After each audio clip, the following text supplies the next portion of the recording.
Hello everyone, I'm just looking back another video. So guys, today we're gonna review Black Panther Wakanda Forever. I will never stop wondering what would have happened in the movie if Chadwick didn't pass. So I get what they did with the movie. Like if they were to recast T'Challa, I would be on board with it because I feel like they didn't recast him in due to respect for Chadwick, but they could have, to make more stories with T'Challa. Story that we already saw in the comics, but we will probably never see in the MCU. This movie managed to do the impossible for me. The themes of grief and loss are something really big in this movie, where when you actually see the movie, you will get those feelings right away.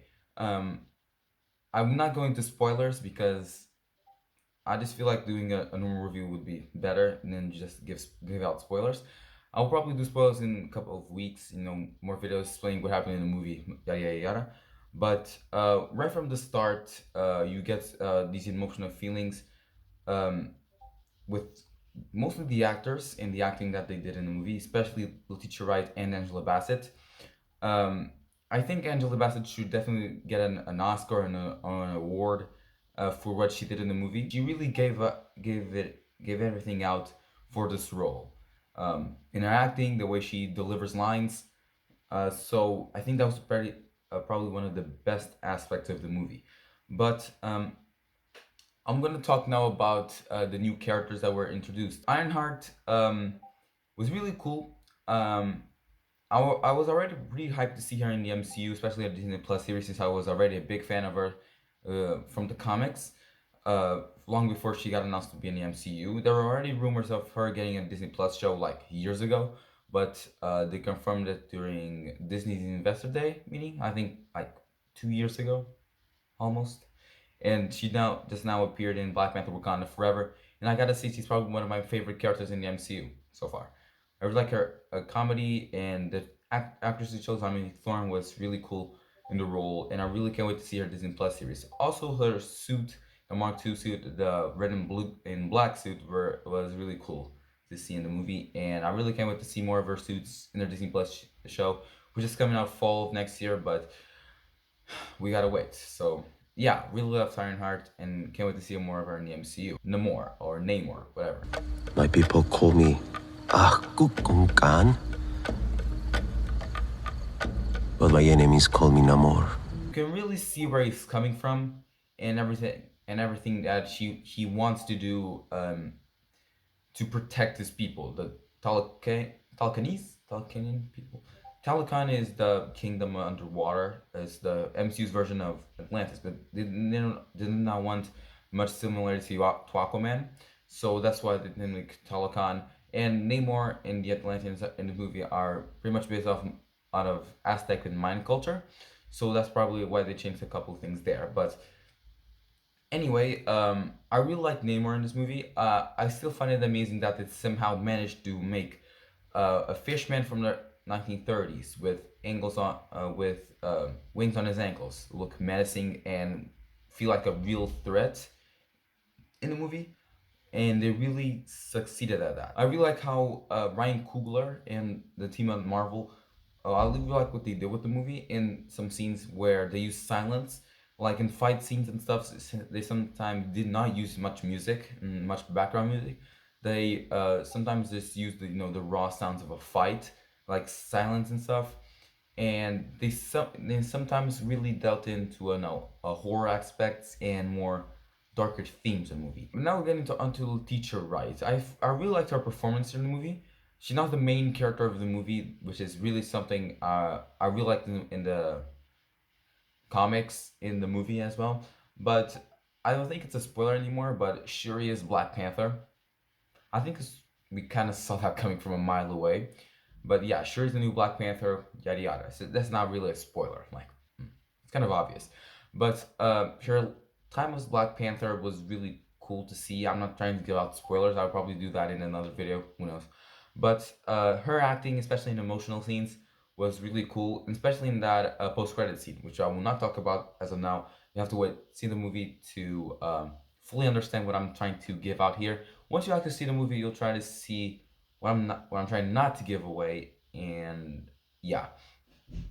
But she really expressed her emotions, especially due to Chadwick's and T'Challa's passing in the MCU, and T'Challa's passing was really made. I think in the most respectful way.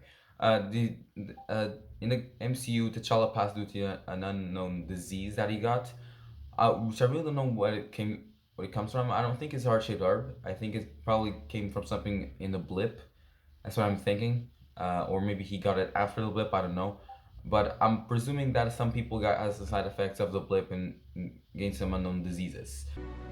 You should have gone for the head. So that's probably what T'Challa died with.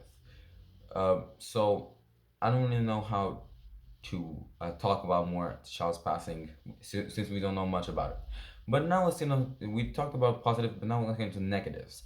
So I have basically two negatives in this movie with Char. So let's begin with like a main thing in the movie, which we know Shuri's the new protagonist of the movie, but sometimes mostly in the second act, while Shuri was doing stuff off screen, the movie was liking to find a main character to follow, um, and that really you could really see that in some scenes, especially with Okoye and Mbaku. I feel like the two characters were really silent in this movie more than I would like. Mbaku was really there just to support Shuri, but Okoye, and on the other hand, even though that she appeared less in the movie than I would have liked, she still got a great arc in this movie, which I will not go onto spoilers about. But once you see the movie, you will see what I'm talking about. She really got a great arc, and I feel like she was a bit silent after that arc. There's a big thing that happens between Okoye and Queen Ramonda in the movie, which I will not go on to about again. But after that, the Okoye really just kind of left the movie. But the other main complaint I have about this movie is a side story between Everett Ross and a certain character I will not talk about. Once you see it. But that Everett Ross really was there just to have some contact and feel like something was going on in the future of the MCU, which I really didn't like. So I think that was a bit unnecessary. I think we could have gone into the movie without the character. I mean, it was cool to see him once again in MCU. I think he's appearing in Secret Invasion as well next year. But I think that was a bit unnecessary for him to appear in the movie in Wakanda Forever. I'll probably give this movie a 9.5 out of 10. I'll only give it a 9.5 because of the things that I had a problem with in the movie, like that unnecessary side story and the lack of finding a protagonist in the movie. But besides that, I think this movie was perfect. It did what it was meant to do, which was basically honor Chadwick's legacy and everything he did to the MCU, because nobody knew he had cancer, and I think it was a pretty big, step, a big letdown for everyone at Marvel and the cast and everything. So yeah, I think this movie did exactly what it needed to do, which is honor Chadwick. So I'm gonna give it a 9.5 out of 10. So thank you guys for my video. Hope you can enjoy it. Don't forget to subscribe, leave a like, and comment below you guys think of this review. And if you guys have already watched Black Panther Wakanda Forever, what do you guys think? Comment down below. I'm Bernil. Peace out. Take care.